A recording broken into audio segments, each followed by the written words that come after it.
avec nous pour retrouver les dernières informations sur la pandémie de coronavirus dans le prochain journal à suivre sur Euronews. Ce vendredi sur Euronews. Unreported Europe explore l'Union européenne dans toutes ses dimensions. Travailleurs, entrepreneurs, agriculteurs, réfugiés, femmes et hommes. Rencontrez ceux qui la font vivre au quotidien. Découvrez l'Europe et les Européens sans phare ni filtre. Unreported Europe, ce vendredi sur Euronews et euronews.com.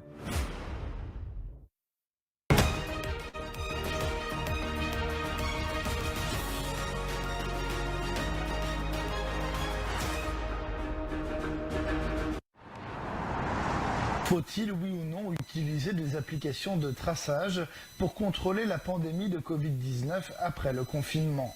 De telles applis sont déjà testées en France et en Italie, mais cette technique pose d'immenses questions quant au respect de la vie privée.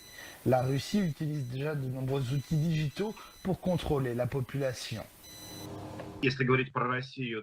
Si l'on s'intéresse à la Russie, le système de surveillance, la censure sur Internet se sont développés bien avant la pandémie. Mais la propagation du virus a donné une impulsion pour développer la technologie visant à contrôler la communication et les mouvements des citoyens.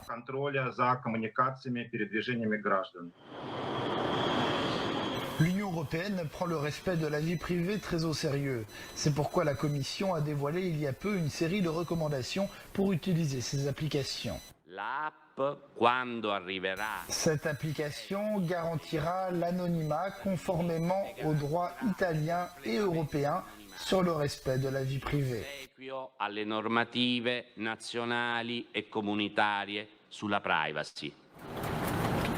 Mais les défenseurs de la vie privée s'inquiètent de l'apparition d'un Big Brother et rappellent les décisions prises aux États-Unis après le 11 septembre 2001.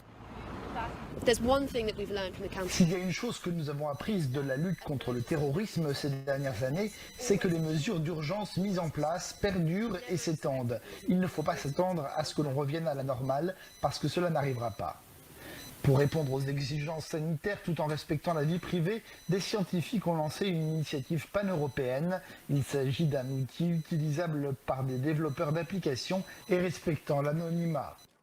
Certaines rues de Paris étaient bien remplies ce dimanche, mais alors que le nombre de décès approche la barre des 20 000 en France, le Premier ministre Édouard Philippe l'a rappelé, la vie à partir du 11 mai ne sera pas exactement celle d'avant le confinement.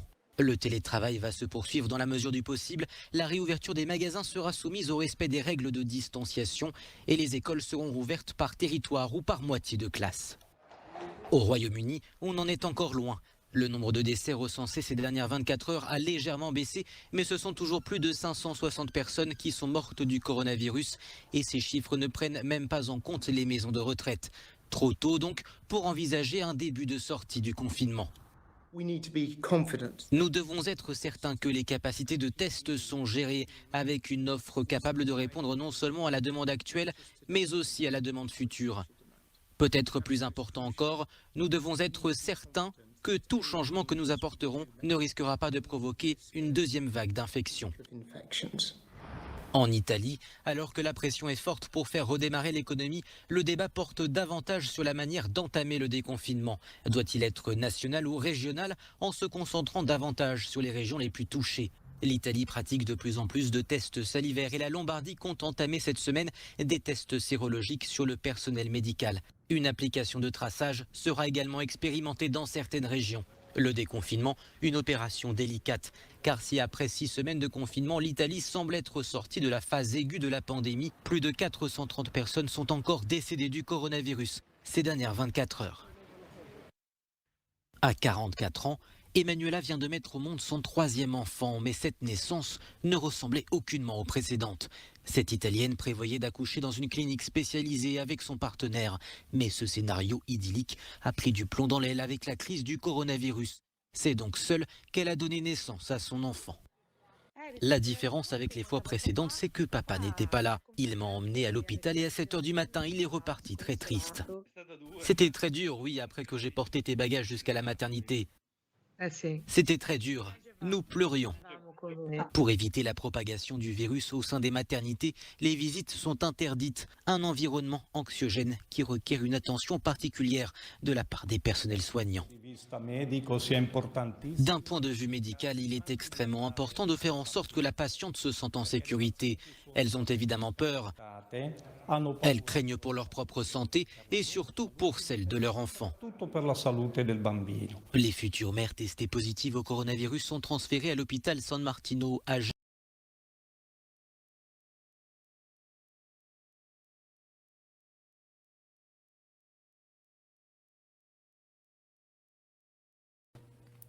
Bon, assez vu pour aujourd'hui de cette comédie d'un monde parfait où il faut se marier, faut leur faire des enfants. Ils savent pas ce qui les attend. Bonjour mes amis, il est 8h28, nous sommes lundi 20 avril 2020. Et bonjour Manuel Païs, écoute, je vais bien et toi ? Entre parenthèses, aujourd'hui c'est l'anniversaire à mon fils Naël, il vient d'avoir 8 ans, ça fait maintenant oui je peux dire des années que je ne le vois pas, c'est uniquement par carte que j'envoie et des coups de fil comme ça, donc je viens de l'avoir et lui souhaiter un bon anniversaire, mais bon, c'est froid, ça ne compense rien. Donc voilà, tu m'as demandé comment je vais, je t'ai donné mon état d'âme. On va regarder le journal de Arte, comme d'habitude.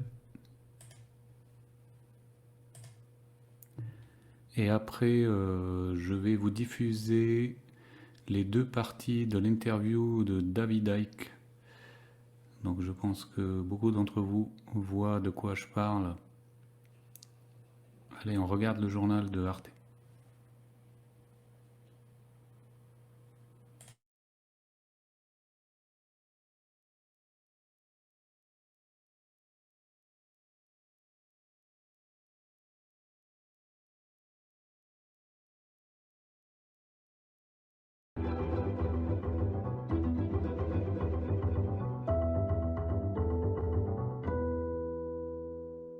Bienvenue dans votre Arte Journal, je suis ravie de vous retrouver pour un nouveau tour du monde de l'actualité. On parlera bien sûr du coronavirus, mais pas que.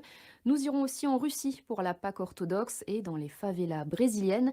Mais tout d'abord, Anne-Charlotte Warin vous propose un état des lieux de la pandémie dans le monde, à commencer par les dernières déclarations du Premier ministre français.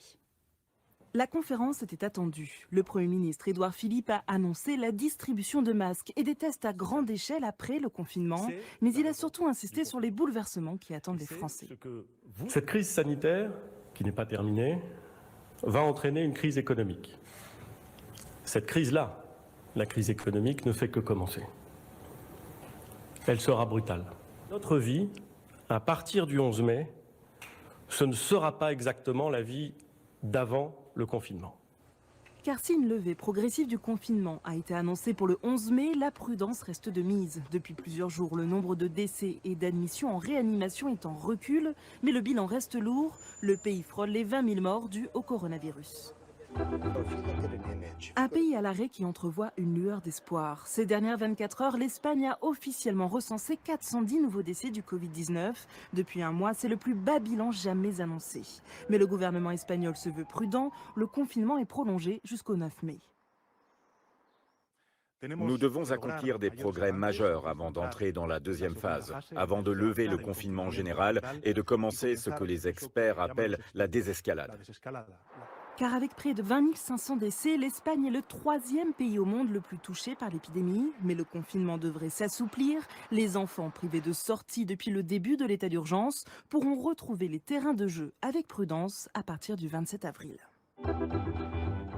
Aux États-Unis, le Covid-19 ne cesse de gagner du terrain, mais le président américain se concentre sur sa cible favorite, la Chine. Selon Donald Trump, un laboratoire de Wuhan pourrait être à l'origine du nouveau coronavirus à la suite d'une mauvaise manipulation. Une erreur est une erreur, mais s'ils étaient sciemment responsables, alors il devrait y avoir des conséquences. Des accusations aussitôt démenties par le directeur du laboratoire, mais plusieurs pays, comme l'Allemagne et la France, critiquent le manque de transparence de l'Empire du Milieu. L'Australie, elle, réclame une enquête indépendante pour comprendre l'origine de la pandémie qui a provoqué la mort de plus de 160 000 personnes dans le monde. Avec plus de 34 500 décès, les États-Unis battent le triste record du pays le plus touché par la pandémie.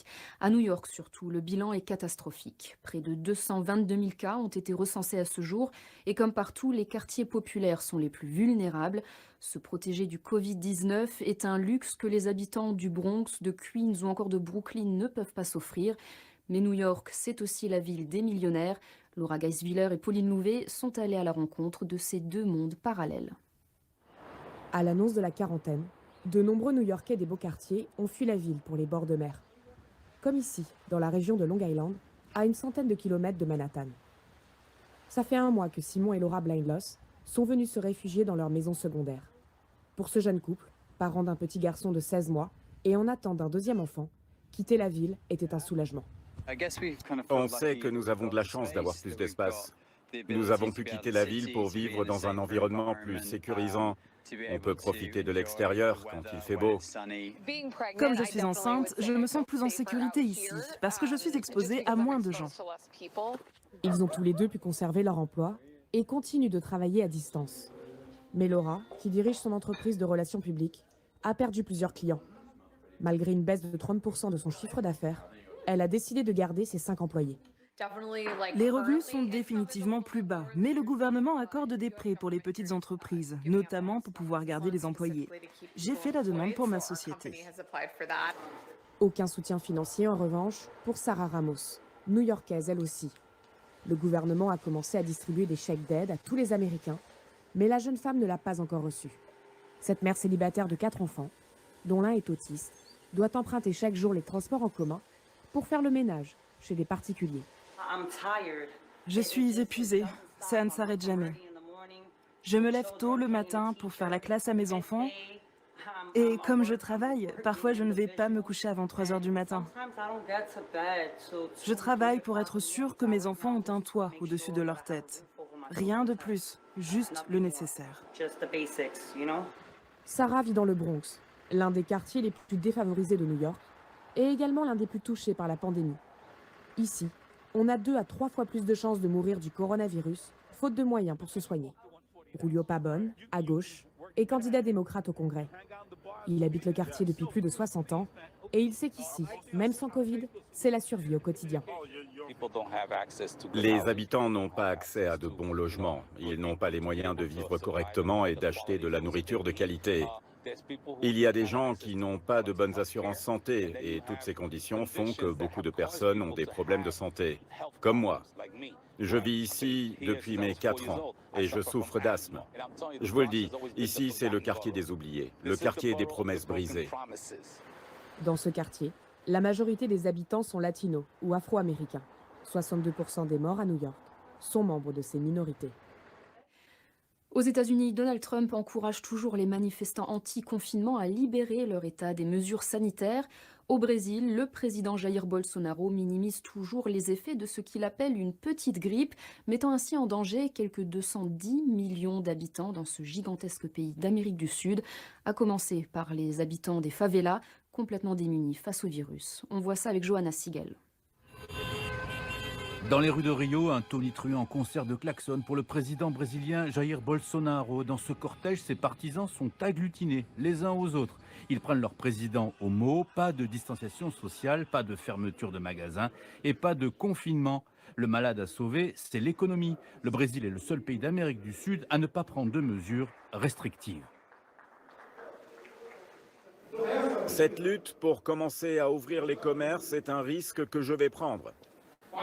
Si la situation s'aggrave, j'en assumerai le risque. Maintenant, ce que je crois, et beaucoup de gens commencent à s'en rendre compte, c'est que le pays doit s'ouvrir. Le coronavirus, une grippette, une hystérie médiatique, assure Bolsonaro. Inspiré par Donald Trump, il invite les Brésiliens à sortir et à se rassembler. Mais le déni ne freine pas la progression du virus. 33 700 cas ont été recensés au Brésil et 2100 personnes sont mortes. La politique de Bolsonaro est critiquée par les élus régionaux, mais aussi au sein de son équipe. Son ex-ministre de la Santé, Luis Mandetta, plaidait pour un confinement. Il a été limogé jeudi dernier. Notre système de santé n'est pas préparé à une croissance accélérée. L'épidémie touche particulièrement les quartiers pauvres, comme cette favela à Rio de Janeiro. La densité de population rend l'isolement quasi impossible. Quant aux hôpitaux publics, il ne leur reste presque plus de lits pour les malades du Covid-19. Face à l'urgence, une ONG propose des tests gratuits. Ici, à Rocinha, il y a un risque de propagation très rapide. Entre 40 et 50% des personnes que nous avons testées sont positives. Mais dans les favelas, les habitants redoutent autant le coronavirus que la ruine économique. Des peurs qui ne font que conforter la politique de Bolsonaro. L'Université de Munich a lancé une grande étude sur la propagation du coronavirus, car pour l'instant, il est très difficile de connaître le nombre de porteurs sains. Alors depuis 2 semaines, une équipe sillonne les rues de la capitale bavaroise pour tester des personnes au hasard, des tests sanguins qui révèlent ou non la présence d'anticorps. Les données ainsi récoltées doivent servir à conseiller les décideurs politiques dans le choix des mesures à prendre. C'est un reportage signé Tom Théodore et Marco Berger. Pour gagner contre le coronavirus, il faut détenir le plus possible d'informations à son sujet. À Munich, des équipes de l'Institut universitaire de médecine tropicale sillonnent la ville pour collecter des données. Objectif, tester un échantillon de 3000 foyers pour évaluer le nombre de porteurs sains. On ne sait pas encore chez qui on va.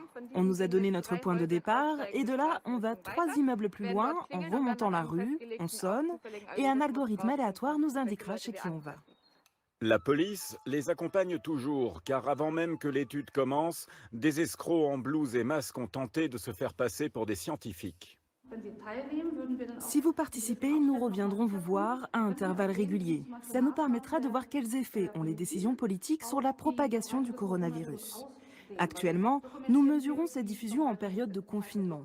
Mais à plus long terme, quand par exemple les magasins et les écoles ouvriront de nouveau, nous verrons aussi s'il y a plus de contamination. Nous pourrions ainsi mieux conseiller les politiques. L'Institut de médecine tropicale forme en permanence de nouvelles équipes constituées d'étudiants en médecine. Elias et Francisca, l'examen va commencer. Elias, tu ouvres le bal ? Les prélèvements sanguins effectués sur les participants à l'étude doivent répondre aux exigences d'hygiène les plus strictes pour ne pas fausser les résultats. L'objectif est de savoir qui a développé des anticorps contre le coronavirus. Pour les tests, l'Institut s'est procuré le meilleur appareil d'analyse du marché et les résultats positifs sont réexaminés dans un laboratoire de haute sécurité. Nous avons besoin de données fiables pour savoir combien de personnes ont déjà été en contact avec le virus et si elles ont développé ou pas une immunité. Et pour arriver à cela, nous ne pouvons pas nous fier aux tests basiques et bon marché que l'on peut trouver en pharmacie ou sur Internet.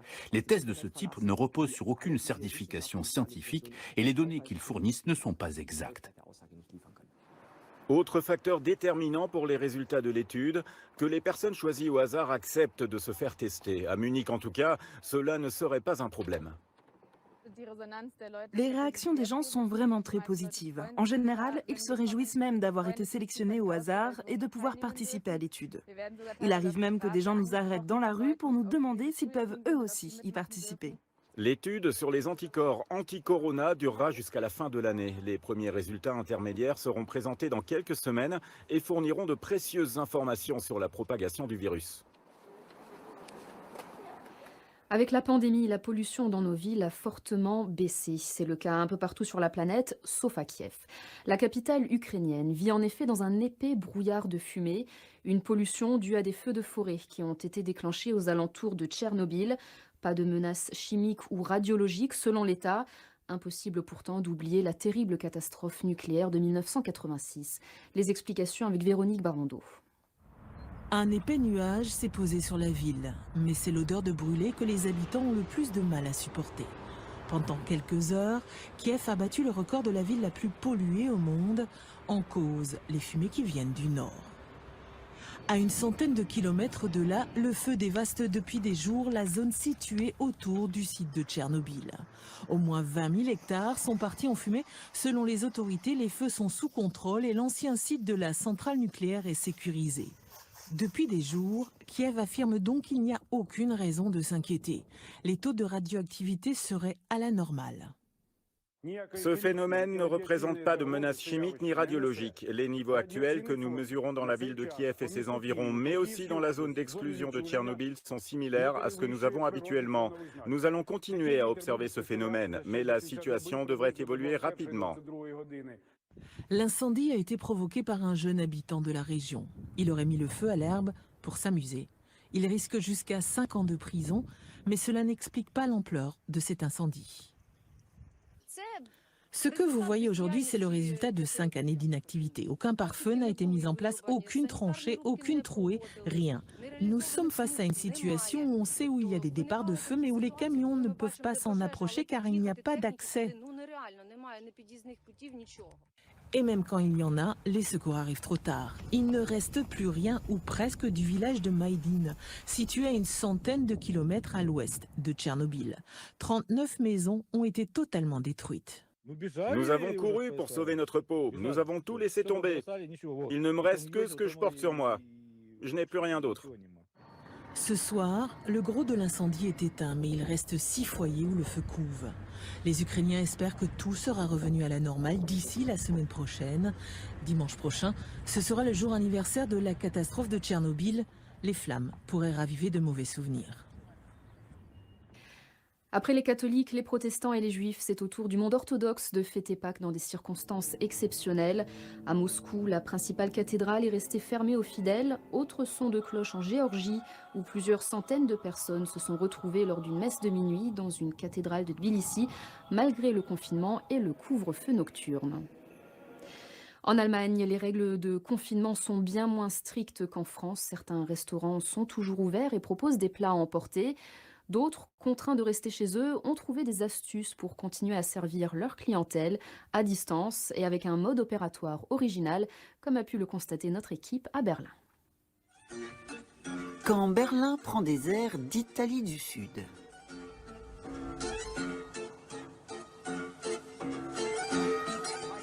Ma grand-mère faisait comme ça aussi, avec un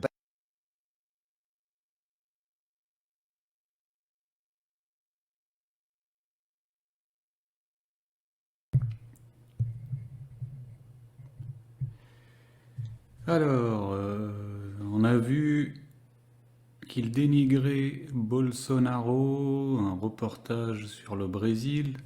Ils ne sont pas partis partout, et surtout dans les favelas, comme si les favelas, sans l'intervention de Bolsonaro, sortiraient de sa misère.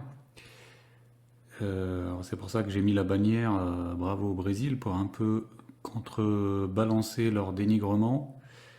Et on a vu l'habituel message subliminal concernant le personnel soignant.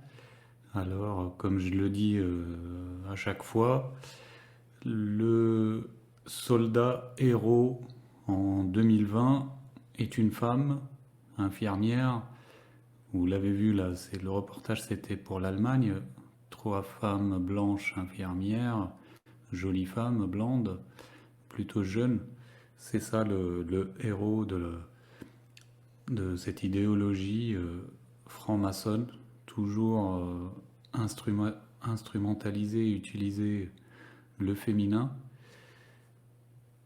Et moi, je pense que c'est préparatoire donc, à ce qui m'inquiète le plus, tout ce qui est dépistage massif. On a vu hier dans le discours du Premier ministre, et on voit partout que les médias, les politiques, ils poussent tous au dépistage massif, même la Marine Le Pen. Et je pense que ce n'est pas pour rien que l'Allemagne s'en sort super bien, qu'elle est donnée en exemple. Et l'Allemagne a pratiqué et pratique toujours le dépistage massif. Donc ça, pour moi, ça n'a rien de rassurant de ce point de vue-là.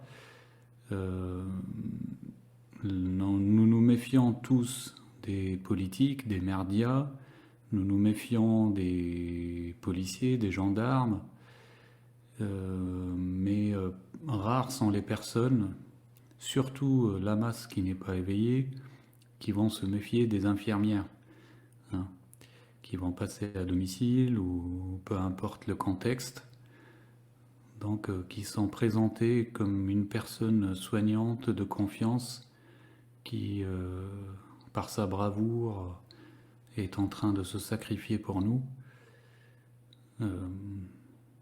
Voilà, c'est la même utilisation que l'utilisation des pompiers. Et c'est pourtant les pompiers qui, si jamais on doit vous enfermer en psychiatrie ou d'autres circonstances, qui vont prendre le relais. Donc voilà ce qui s'est passé hier en rapport avec ce que je suis en train de vous dire. Vous, si vous êtes menacé, vous pouvez crever, vous le savez très bien, ça change rien. Limite, on vous prendra même pas une main courante. Mais le parquet de Bayonne a annoncé l'interpellation de 3 suspects dans le cadre de l'enquête sur les messages anonymes et menaçants adressés à plusieurs infirmières, leur ordonnant de déménager de leur immeuble par crainte d'une contagion du Covid-19. Parmi ces 3 suspects, un jeune couple de 27 et 28 ans a reconnu les faits. Dans le cadre d'une comparution sur reconnaissance préalable de culpabilité, on est carrément dans les États-Unis, que plaidez-vous coupable? L'homme et la femme ont été condamnés à 120 heures de travaux d'intérêt général pour violence sur personnel de santé ayant entraîné une incapacité de travail. J'ai jamais vu ça. Non, il y a des incapacités de travail suite à une lettre, au regard des répercussions psychologiques subies. Il y a des ITT suite à la lecture d'une lettre. C'est phénoménal. J'ai déjà vu un exemple de quelqu'un qui a été dans le coma et il n'a pas eu d'ITT. Bon, petite pause pour voir vos messages. Drink, bah écoute, je fais ce que je peux. Les États-Unis, j'en parle souvent. Et sinon, Euronews, que je diffuse tous les jours, et Arte en parle aussi.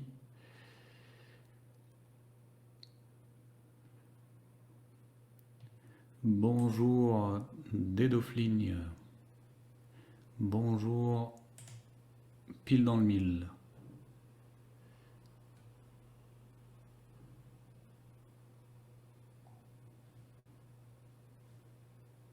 Oui, j'ai déjà vu à The Time, New York Post, ils n'arrêtent pas aux États-Unis, il y a des infirmières partout. En France, je vous dis même pas, c'est un harcèlement.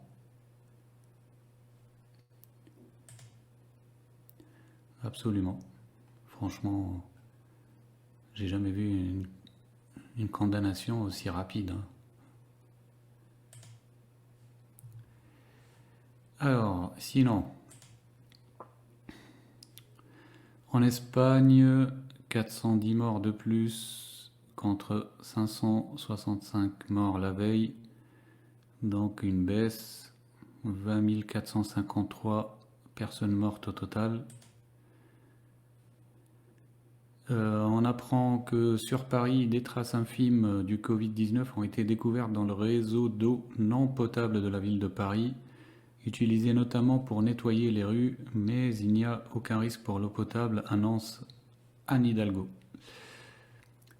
Le laboratoire de la régie municipale de Paris a découvert ces dernières 24 heures la présence en quantité infime de traces du virus sur 4 des 27 points de prélèvement testés, ce qui a conduit la mairie à suspendre immédiatement l'usage de son réseau d'eau non potable dans le cadre du principe de précaution.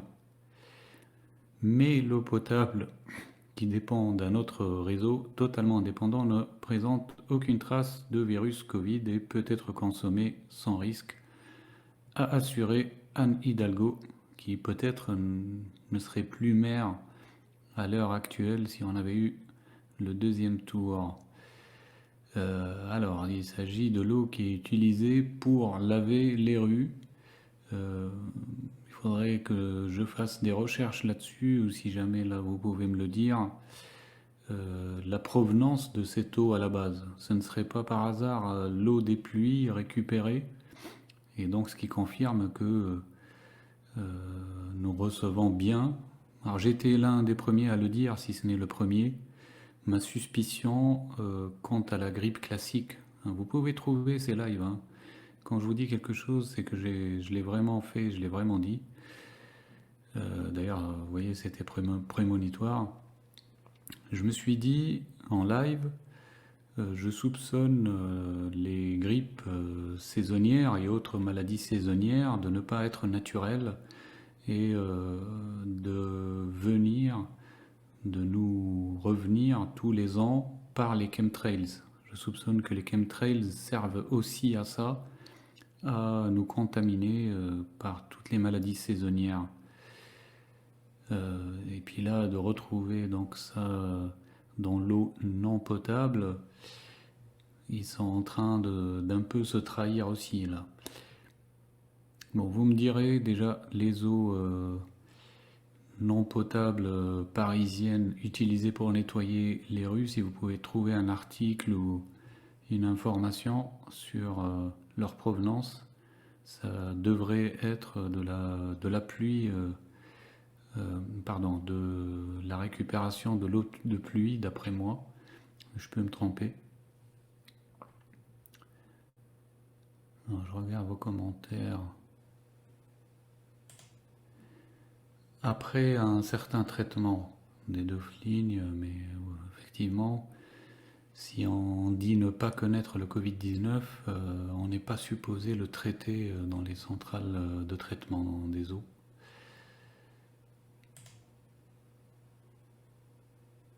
Ouais, Hidalgo.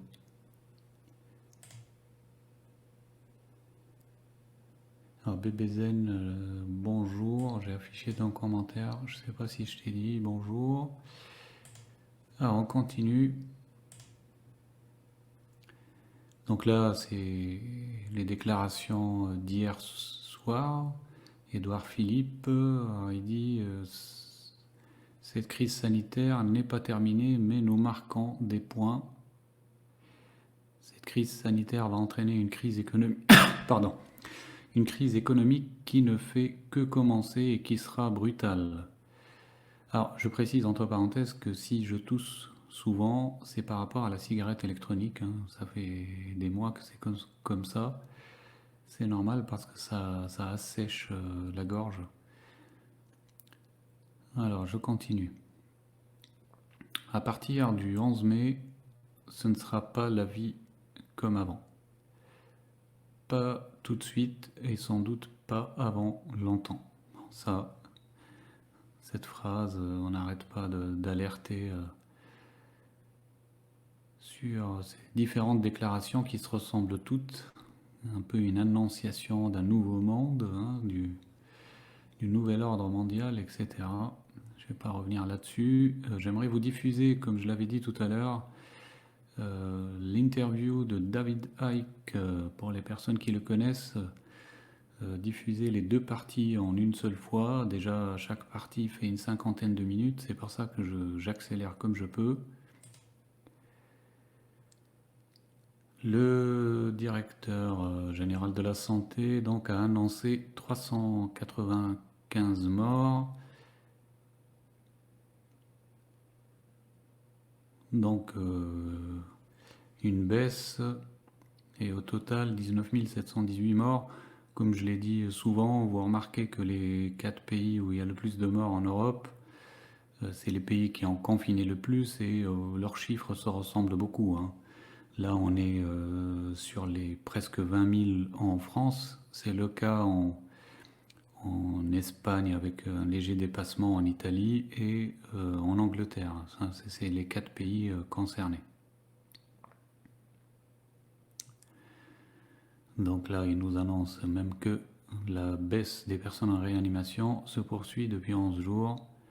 Alléluia. Mais par contre, vous ne sortirez pas sans vous laisser dépister, sans mettre vos masques, etc., etc. Donc il a annoncé que 13 millions de contrôles ont été réalisés et ces 13 millions ont donné lieu à 800 000 infractions. Ce qui nous fait, mais là je dis dans l'à peu près, hein, ce qui nous fait à peu près 10% d'infractions.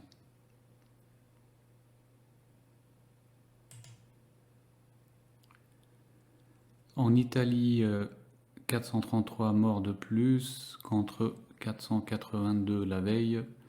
Et je viens de vous le dire, on est toujours dans des chiffres similaires, 23 660. Tous les 4 pays tournent autour de 20 000. Aux États-Unis, on est à 40 000. Mais bon, on va regarder la surface et le nombre de population américaine, c'est tout à fait normal.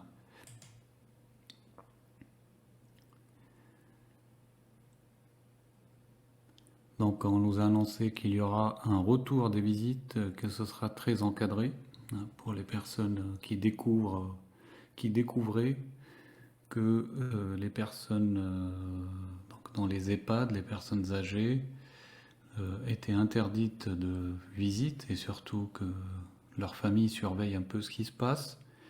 Donc je pense à toutes les personnes qu'on a covidées, j'ai envie de dire, pour ne pas dire euthanasiées.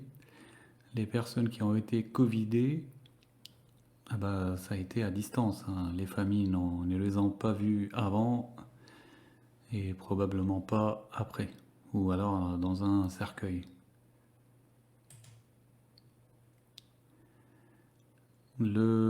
Ça concerne New York, donc on nous dit que le pic de l'épidémie est désormais en train de descendre, la courbe redescend, 507 morts supplémentaires contre 540 la veille.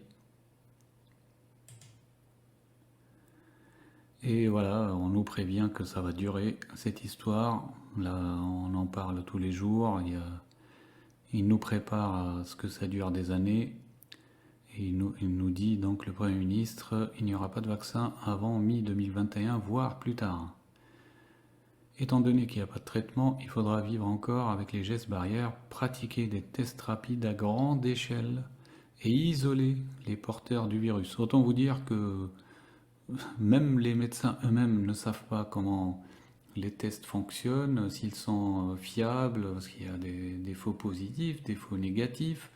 Donc autant vous dire qu'on est à leur merci, parce que s'ils décident que Mehdi Mnawar est positif, je serai positif. Hein, et je pense, moi je vous dis sans aucun doute que je le suis. Hein. Véritablement ou pas, je le serai. Hein.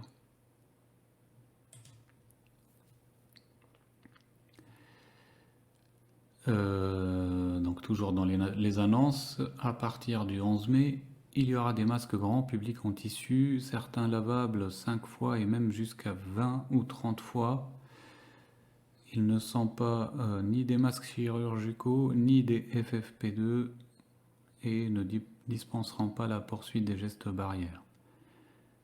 Il y aura donc 17 millions de masques qui vont arriver bientôt et ils vont les distribuer soit par les collectivités, les mairies, soit mais aussi par la grande distribution. Alors, je fais une pause pour voir vos commentaires.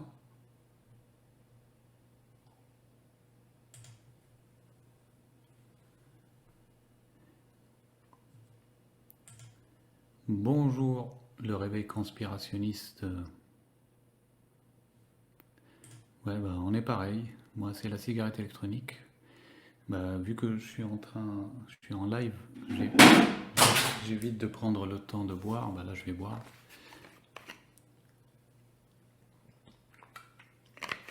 Mais sinon, sachez que c'est ce qui me fait tousser, hein.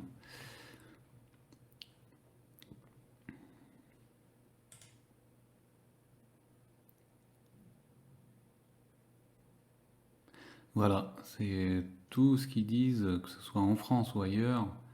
On est toujours l'hypothèse la plus probable et la plus appuyée jusqu'à aujourd'hui. C'est la première que je vous ai donnée, c'est que nous vivons la dernière phase de l'avènement du nouvel ordre mondial. Ce nouvel ordre mondial qui était déjà en cours depuis des années, que nous voyons, qui a été préparé par les divers attentats et les lois qui ont suivi ces attentats et les pays cassés grâce à ces attentats. Bon, et il y a eu beaucoup de phases. Pardon. Il y a eu beaucoup de phases.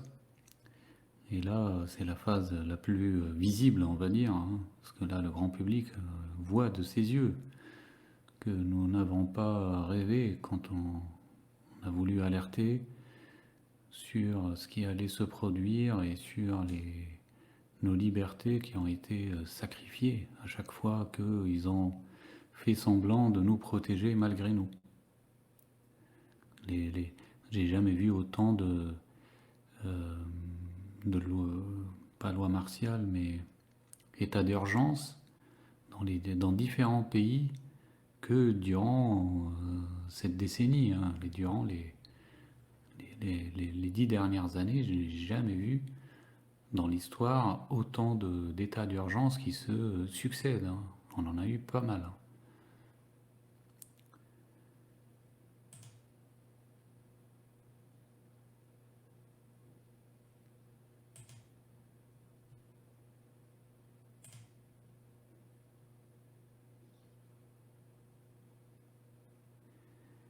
Ah, moi, je suis comme toi, aucune confiance. J'ai plutôt tendance à faire l'inverse. Quand ils me disent qu'un tel est bien, je vais enquêter sur lui. Je trouve souvent que c'est un franc-maçon, un salopard, un sataniste. Et quand on me dit qu'un tel est mauvais, généralement, il est bien. Bah, je vous donne l'exemple. En ce moment, ils disent tous que Bolsonaro, c'est un nouveau Hitler. Il va tuer sa population parce que il leur a dit que c'était pas méchant.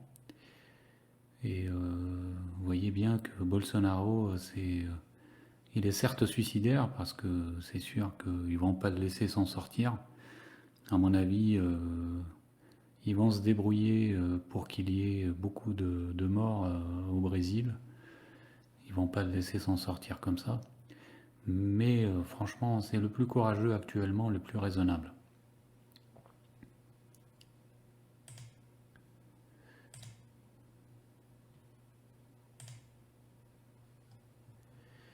Ah bah là, aujourd'hui, je voulais diffuser David Icke. Là, déjà, il y a des jours où il n'y a personne. Aujourd'hui, vous êtes tous là. Enfin, tous. Vous êtes là.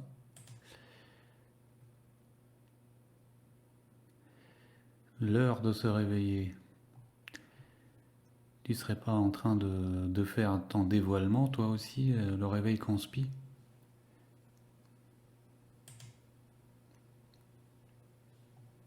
LDEM.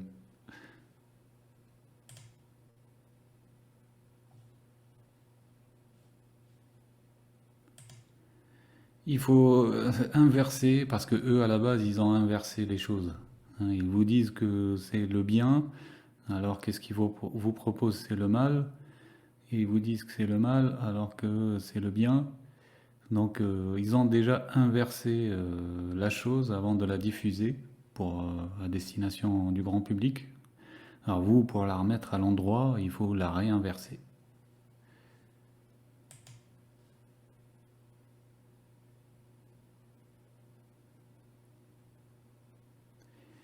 Bah, on connaît pas. Et d'ailleurs, tiens, ce que tu verras tout à l'heure, ça va t'intéresser, l'interview de David Icke, parce que lui, Il rentre dans beaucoup de détails là-dedans.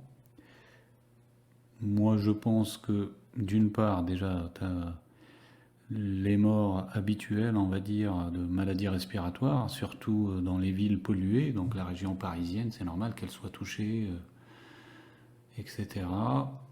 Et qu'en plus de ça, tu as toutes les personnes qui font des crises d'angoisse, des crises de panique, avec toute la peur qui est diffusée, le confinement, le stress, la vie à plusieurs, des fois,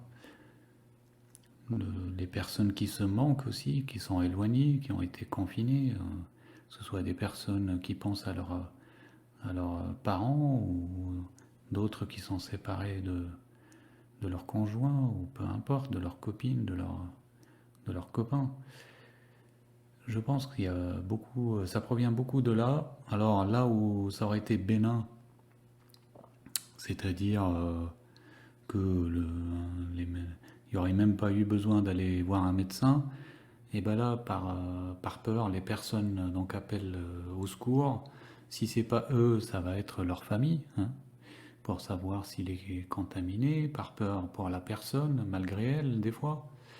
Et ce qui se produit, c'est que on va vous faire passer systématiquement le test Covid-19 et il y a de fortes chances, 99%, qu'on va vous diagnostiquer positif.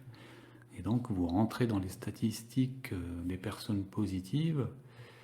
Et après, selon votre âge, vos pathologies, etc., il se pourrait que le traitement qu'on va vous donner vous aide à vous détériorer, voire pour les personnes âgées à mourir.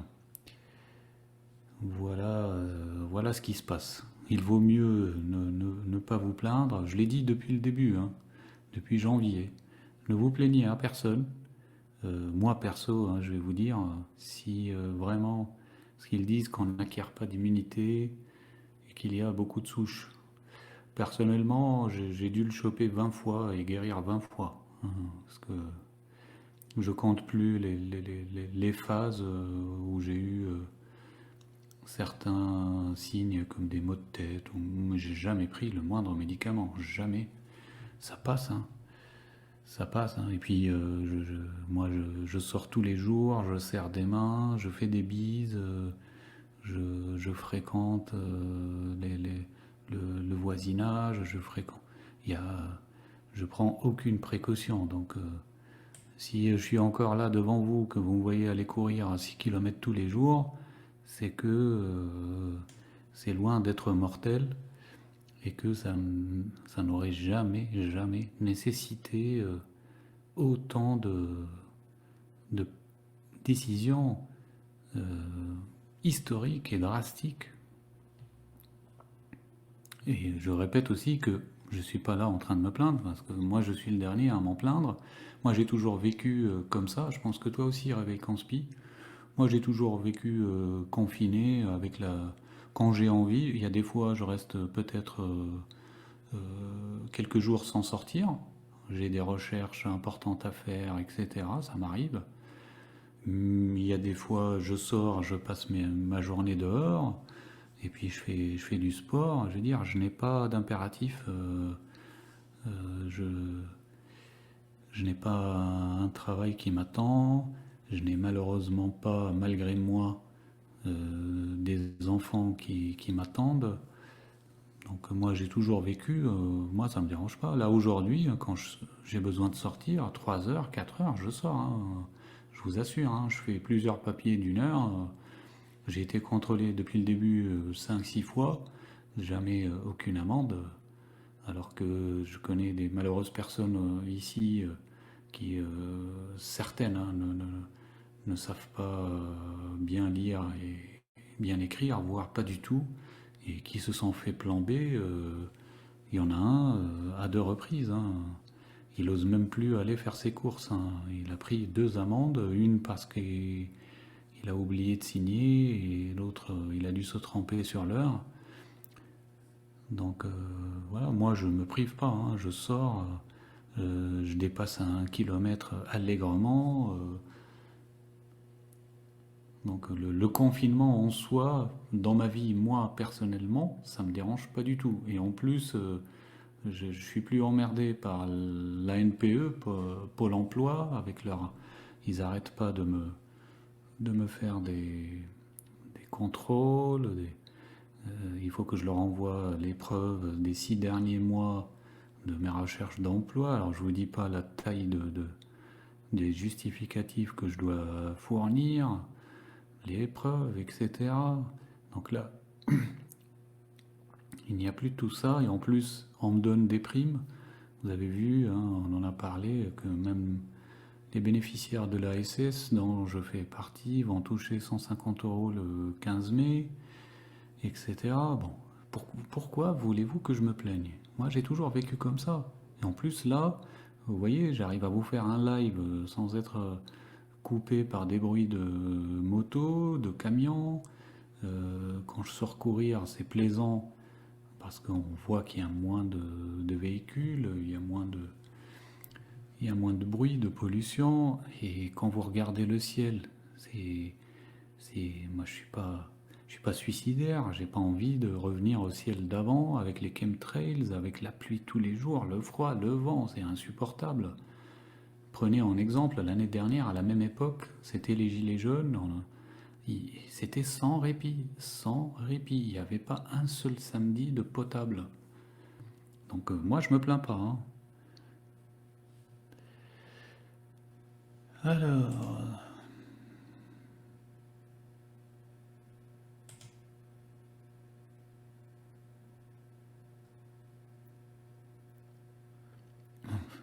C'est une autre forme de guerre, hein, sauf que c'est une guerre invisible, hein. Une guerre secrète, comme j'ai dit aussi. Voilà, BBZN, tu connais David Icke. Il faut que j'avance vite. Statistiques ne sont pas automatiques, comme l'antibiotique, ils nous avaient dit à un moment.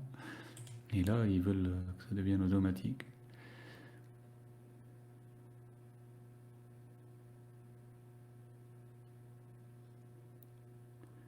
C'est des glaires, oui. Mais bon, les glaires, tu vas pas à l'hôpital pour ça, mon ami. Nous sommes d'accord, je crois. Pourquoi aujourd'hui, ils traitent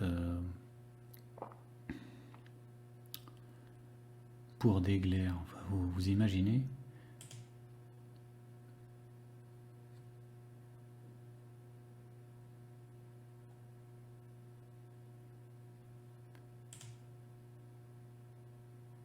Bah, tu vois, je savais que tu vivais comme moi.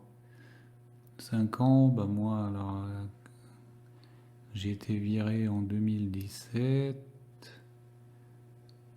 Oui, ça fait 3 ans. Bon, moi, j'ai un petit joueur à côté de toi.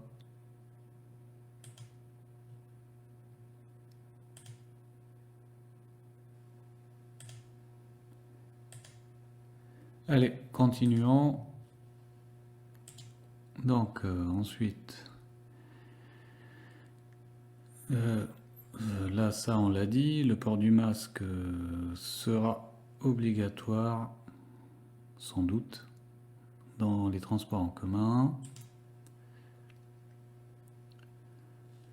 Il n'est pas prévu de réouverture des bars et des restaurants, et les écoles ne rouvriront pas partout.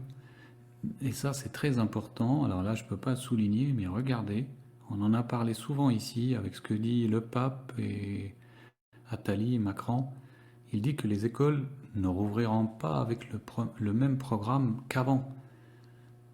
Et à mon avis, même pour les années qui vont venir, il y aura, ils nous ont prévenus, hein, l'éducation, l'éducation, l'éducation.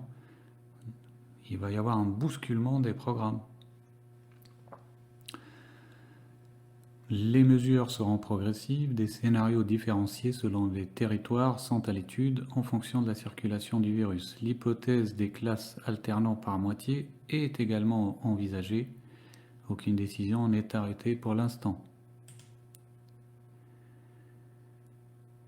Alors, est-ce qu'ils vont faire par rapport aux personnes âgées, elles ne sont pas obligées d'être en confinement, mais par contre, elles seront sensibilisées. Hein.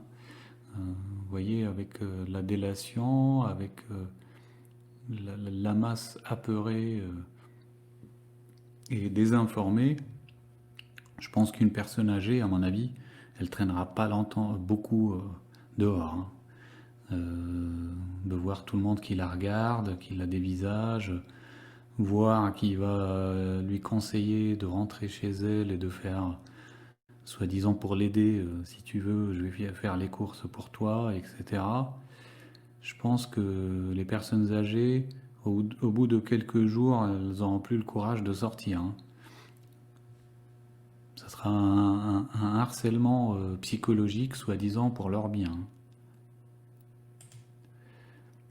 Alors, là, c'est aux États-Unis, je vous l'ai dit, le nombre de morts dépasse désormais les 40 000. En Allemagne, je vous disais tout à l'heure, on vante le succès allemand qui est lié au dépistage massif, et c'est ça, donc ma grande crainte, c'est que, moi je vous dis, hein, c'est sûr et certain, je suis positif, et ensuite, je vais subir certaines mesures, comme peut-être confinement, ou certainement ne serait-ce que le test, déjà, on m'aura prélevé mon ADN. Et en plus de ça, je serai l'un des premiers à être vacciné obligatoirement quand ils auront sorti leur vaccin. Après, ils peuvent nous injecter même vous savez, de l'eau avec la puce dedans en disant que c'est un vaccin. On n'y verra que du feu. Hein. Tant qu'ils ne sont pas prêts, tant que leur programme n'est pas encore bien installé dans les esprits, ils diront qu'ils n'ont pas de vaccin. Mais quand ils seront prêts, le vaccin miracle sortira. Hein. Vous voyez, c'est organisé pour tester vite et en nombre, accompagner cette démarche de prise en charge et d'isolement précoce. Alors ça, j'ai gardé cette une. On prépare les masques et les seniors, mais c'est surtout, vous voyez, les titres là, parler autre chose. Pardon. Donc Bernard Tapie, la prostituée à Macron, et le franc-maçon Tapin. Rappelez-vous toute la comédie, le cinéma qu'il a fait pour les Gilets jaunes. Qui nous dit on jugera Macron au coup de sifflet final. Il n'y a vraiment que les abrutis qui croient que ce mec-là était un opposant, que d'autres sont des opposants, que ce soit sur Internet ou ailleurs. Et Ruquier, arrête, on n'est pas couché. En même temps, c'était difficile de continuer. Hein.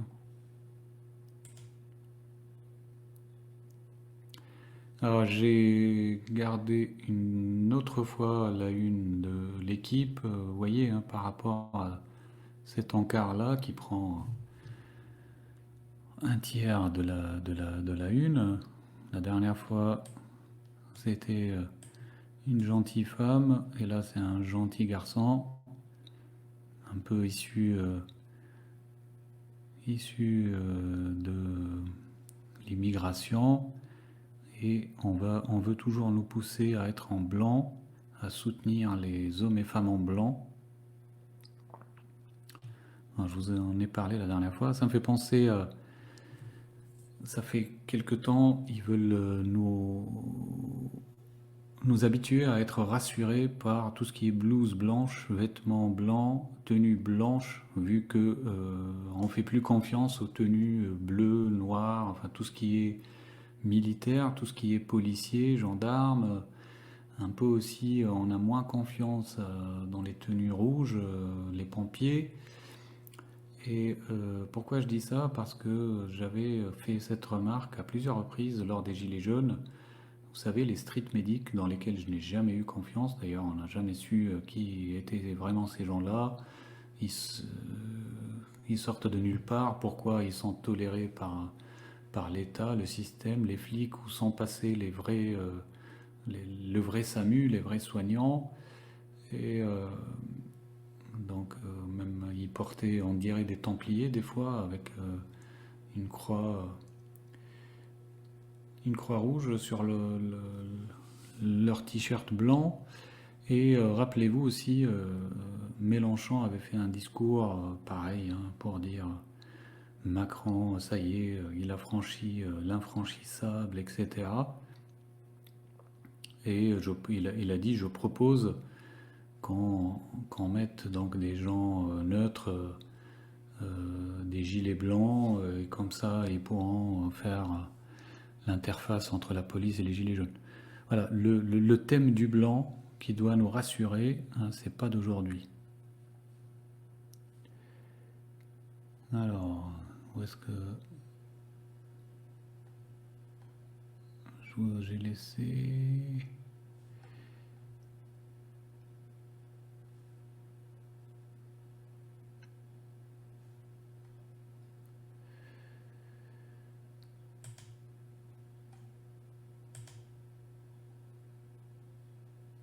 Mais c'est mieux avec une paye. D'être confiné avec une paye, c'est mieux.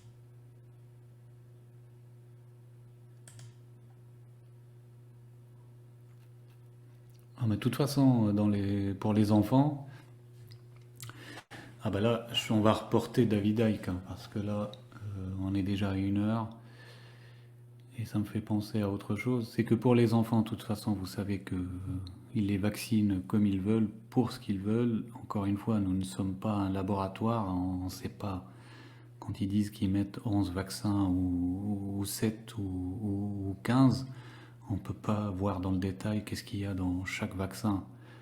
Donc pour eux, le problème, c'est pas les enfants, c'est nous, c'est les adultes et surtout les personnes âgées. Pourquoi? Eh bien, sachez que là, les baby boomers, ils sont atteints 65 ans comme par hasard. Au moment, en 2020, 2019, 2020, les baby boomers, comme par hasard, c'est le moment où ils ont atteint 65 ans. Donc, ils ne sont plus utiles pour le travail. Il faut résoudre le problème donc de leur donner tous une retraite en même temps.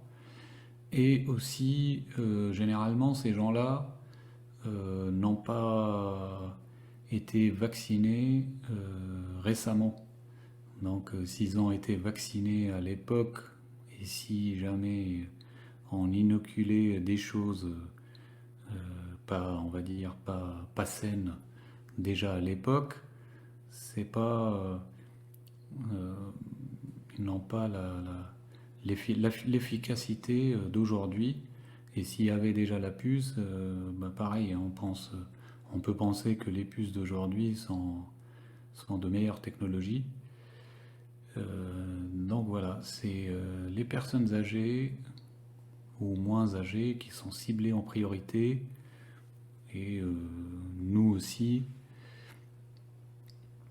Donc voilà, c'est pour ça qu'ils ne s'occupent pas trop des enfants, ils s'inquiètent pas trop pour les enfants, ils s'inquiètent trop pour les 65 ans et plus, et oui, pour nous les adultes. Souvent, quand on a une population vieillissante, il se passe des choses comme ça des pestes, des guerres. Ça revient souvent.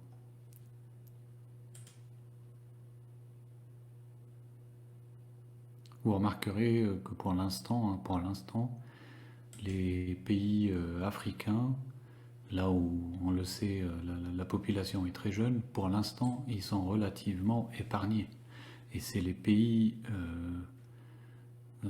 occidentaux, qu'on dit vieillissants, particulièrement l'Italie, qui sont très impactés.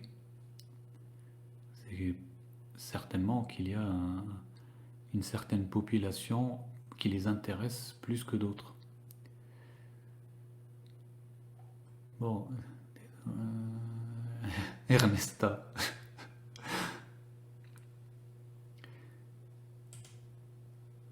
C'est un couple. Oui, c'est ça, RP2. Ils sont deux. Ah là là, vous êtes marrant.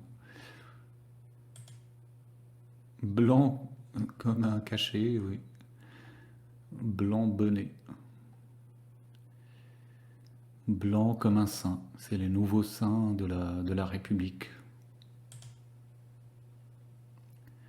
Le gouvernement, oui. Bonjour Marie-Ange.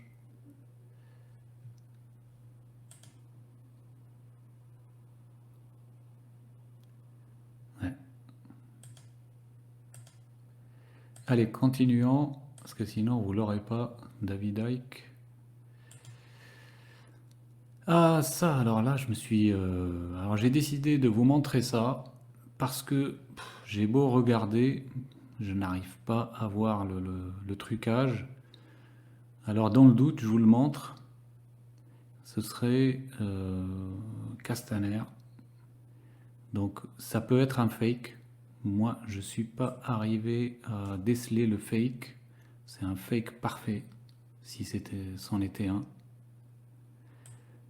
Dans le doute, je vous le montre avec les précautions d'usage, en vous disant que c'est peut-être un fake, mais que, voilà, moi, je ne suis pas arrivé à déceler le fake.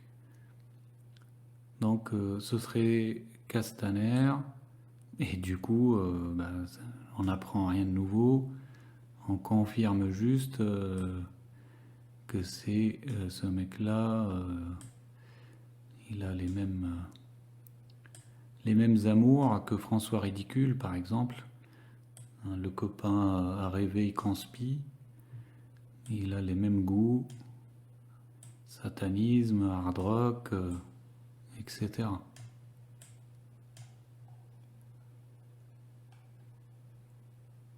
Voilà.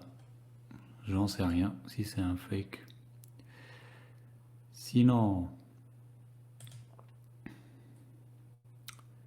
Alors ça, cette information de cette nuit, au moins 16 personnes, dont une membre de la gendarmerie royale canadienne, ont été tuées par un seul homme.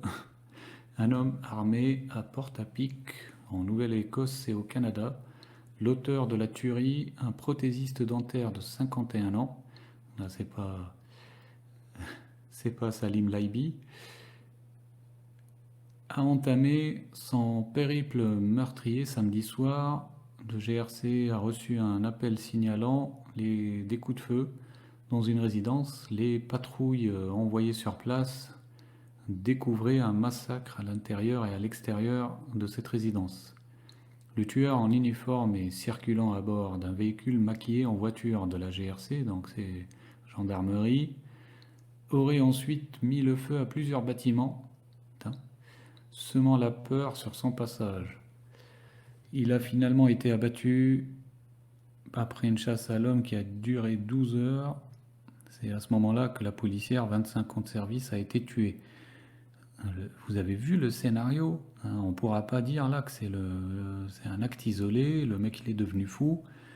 Le mec, il est arrivé sur un véhicule maquillé gendarmerie, il tue 16 personnes, il incendie des bâtiments, d'accord? Donc clairement, il ne peut pas faire ça sans être aidé, hein. se procurer une voiture maquillée, des armes pour tuer, etc. C'est pour en plus un dentiste de 51 ans. Ils lui ont fait soit une activation de MK Ultra, en tout cas il n'était pas seul, ça c'est certain, et les autorités, que ce soit les services secrets, les autorités canadiennes, comme l'avait dit un expert en France concernant le Bataclan et d'autres attentats, ce type d'attentats ne peuvent être exécutés sans l'aide de l'État. C'est impossible. Il avait dit, c'est pas des terroristes qu'on dit à moitié débiles qui ont pu faire quelque chose d'aussi perfectionné. Voilà. Ensuite, on va continuer autrement. Donc sur cette information de l'attentat au Canada, et je vous ai dit qu'il y aura des attentats cumulés avec le Covid-19, ce qui rendrait la chose encore plus effrayante et les mesures encore plus acceptées par les opinions. Donc voilà un article là-dessus. La fusillade la plus meurtrière de l'histoire du Canada. Et voilà le dentiste.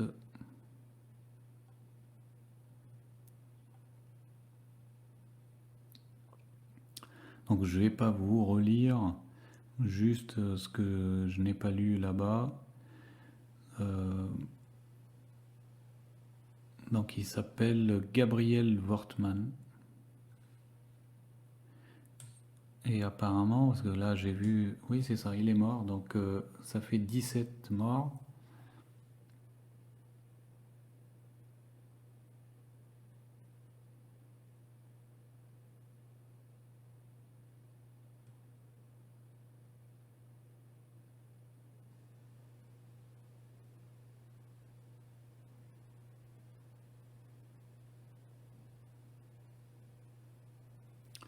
Là, je mets à l'écran, donc si vous voulez lire.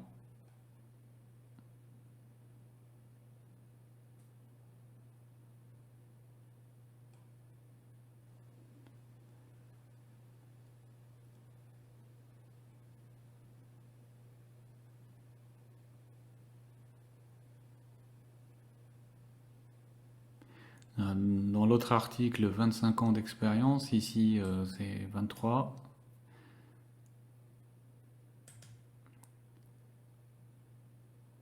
Donc voilà la policière.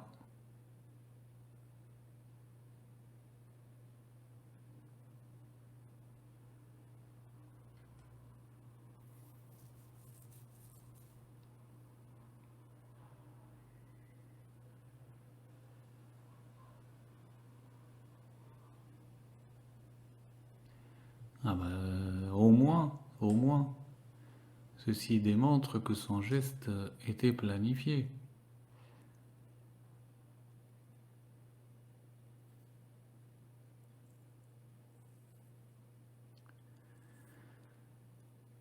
Alors, qu'est-ce qu'ils vont faire de mesures supplémentaires sécuritaires au Canada, sachant que le Canada, il y a beaucoup d'alerteurs là-dedans, il y a beaucoup de personnes éveillées, on le voit sur YouTube et ailleurs, que ce soit les personnes qui écrivent des commentaires ou qui font des vidéos, il y a beaucoup d'éveillés au Canada. Qu'est-ce qu'ils vont leur inventer ? Tout au long de la matinée, donc la GRC a détaillé en direct les déplacements du suspect sur son compte Twitter. C'est une nouvelle sorte de chasse à l'homme.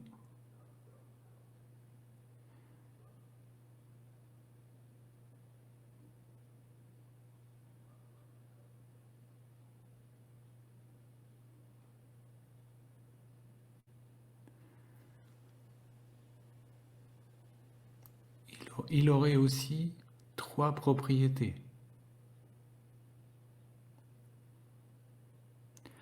Si ça se trouve, c'est une orchestration. Hein.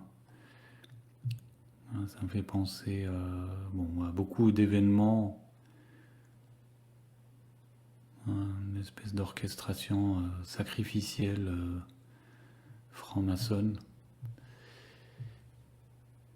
Tout à l'heure aussi, lorsqu'on a regardé, c'était sur Arte, je crois, les 3 infirmières qui se déplacent chez les gens en Allemagne.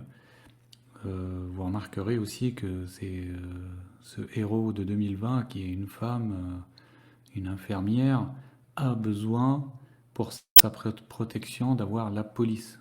Bah oui, on n'arrête pas de nous le dire, en France et ailleurs, que les gentilles infirmières sont menacées par des méchants voisins qui veulent qu'elles déménagent, etc.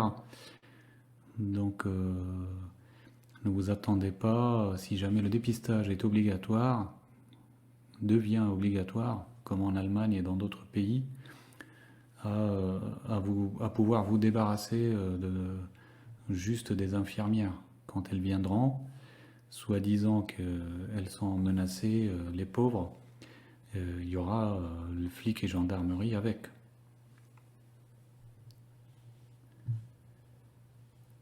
Alors, très rapide coup d'œil à vos commentaires.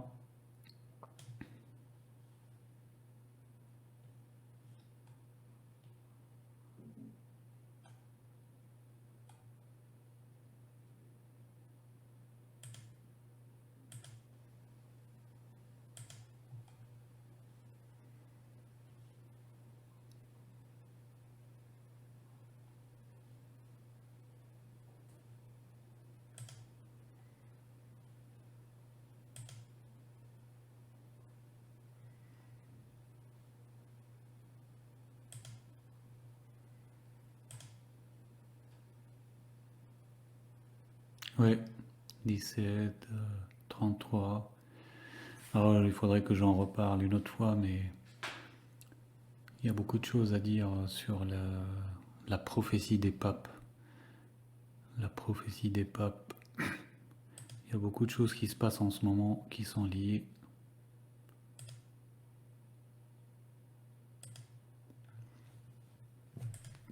Mais bon, on ne peut pas parler de tout. On est limité dans le temps. Eh bien, écoutez, ça fait 1h17 de live. Je vous propose d'y aller pour David Icke. Sinon, on remet ça à demain.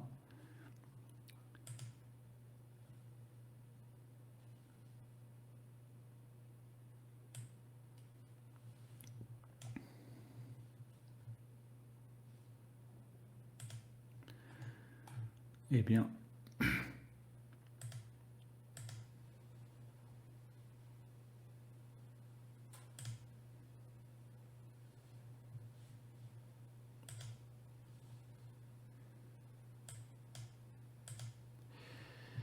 on va regarder la première partie de l'interview de David Icke. Alors, rapidement, David Icke, c'est un joueur de football professionnel, plutôt gardien de but, et journaliste sportif à la BBC. Il a été ancien membre du Parti vert britannique, ça c'est pareil.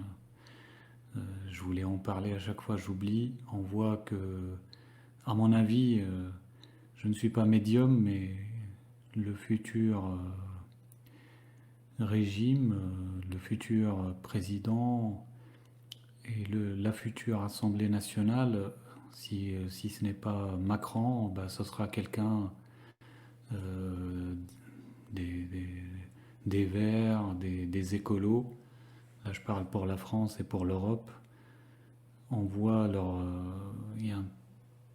depuis plusieurs années qu'ils gagnent successivement plusieurs élections et qu'ils montent progressivement et qu'ils absorbent les autres partis qui ont déjà fait leur boulot et qui ont été abandonnés par l'opinion publique, comme le parti sioniste, le parti socialiste. Donc ça, c'était entre parenthèses. se méfier des Verts, bien sûr, les agendas 21, agenda, etc. Mais surtout se méfier des Verts parce que l'élite a peur pour sa planète, l'élite voit que toute sa politique pour nous convaincre de nous investir pour sauver la planète, que la petite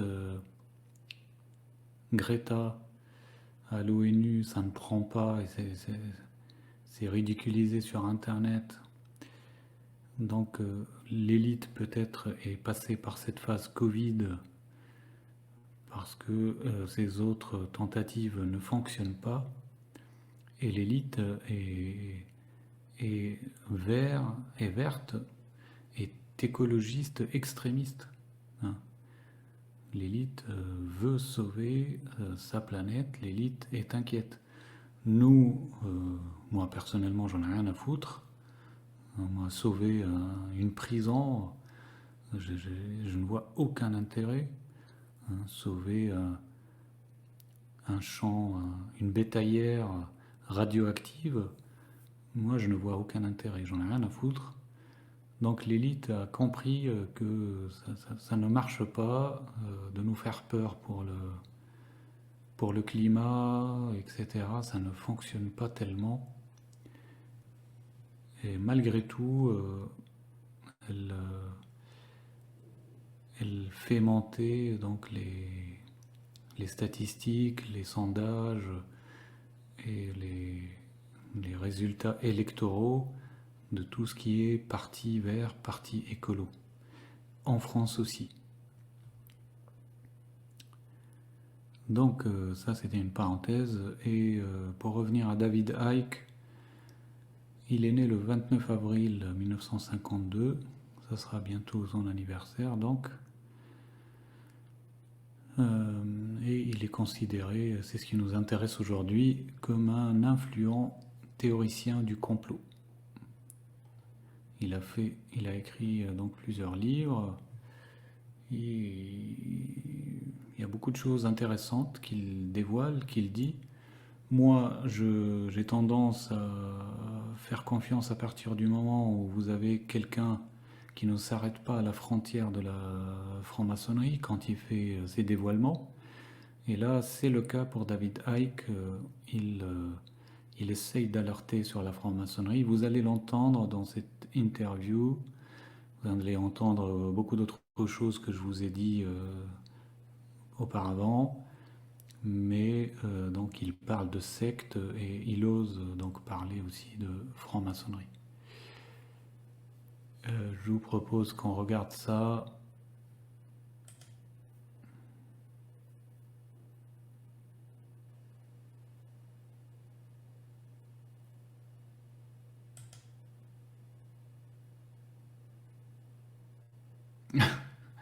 Personne n'a de tig à faire normalement.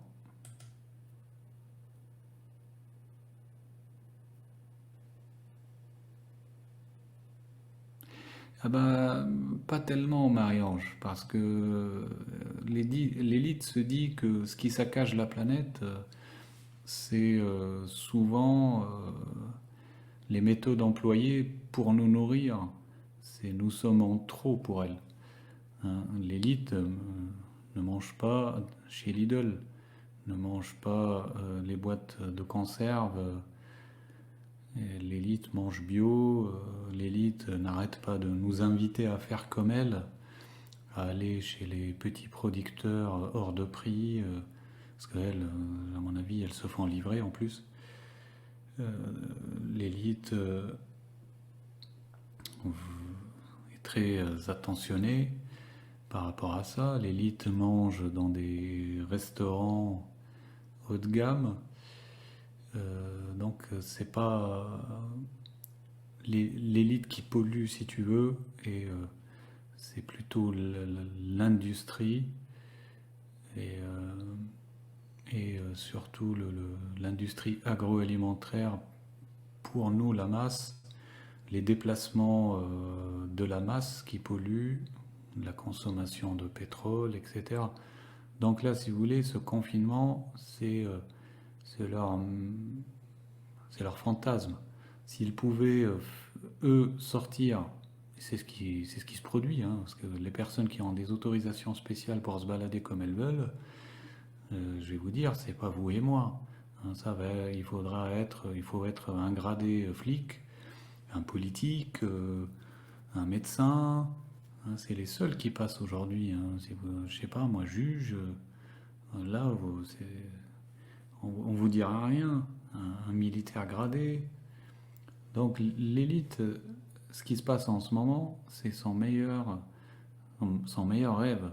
Si ça pouvait être tout le temps comme ça, que ce soit les seuls accrédités à vivre comme ils veulent, à se déplacer comme ils veulent, et que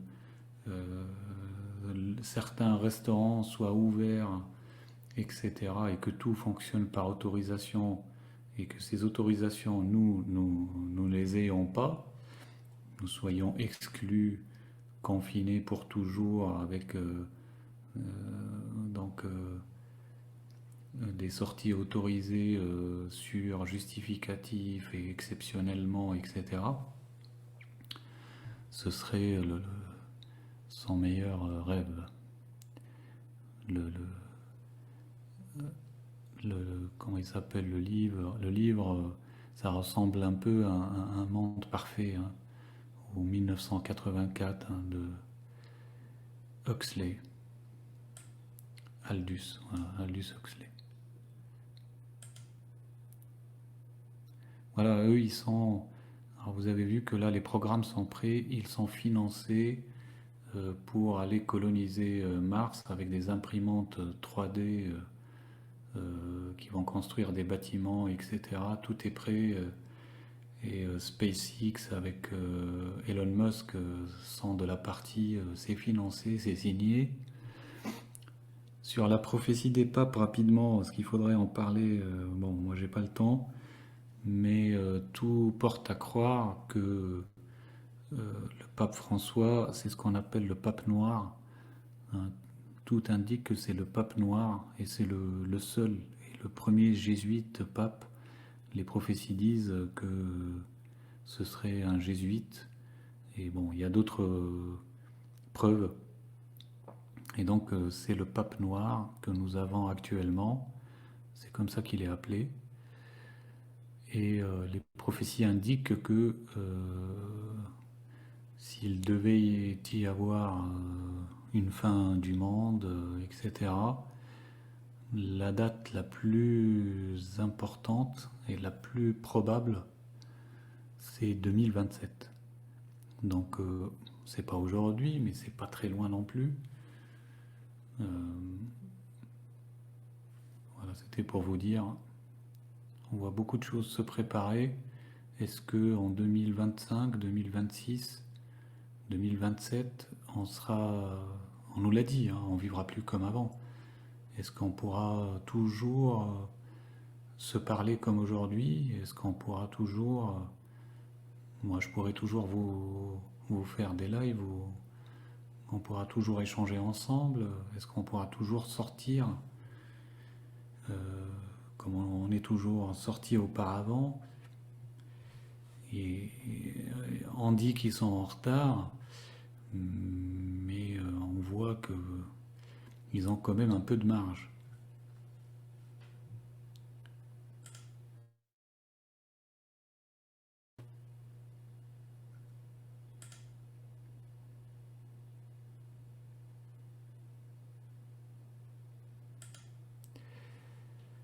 Allez, on regarde donc...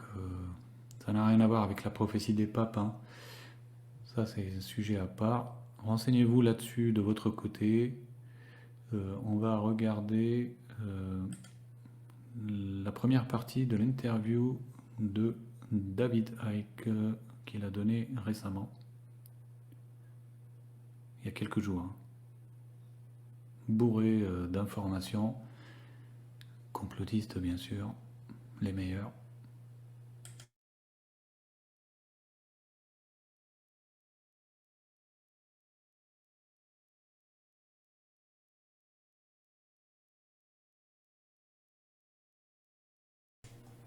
Vous l'avez vécu avec moi, mes amis, j'ai abordé le sujet du pape noir, le pape François, de la prophétie des papes, et ensuite j'ai commencé à diffuser le documentaire de l'interview récente de David Icke, et YouTube m'a coupé en plein live.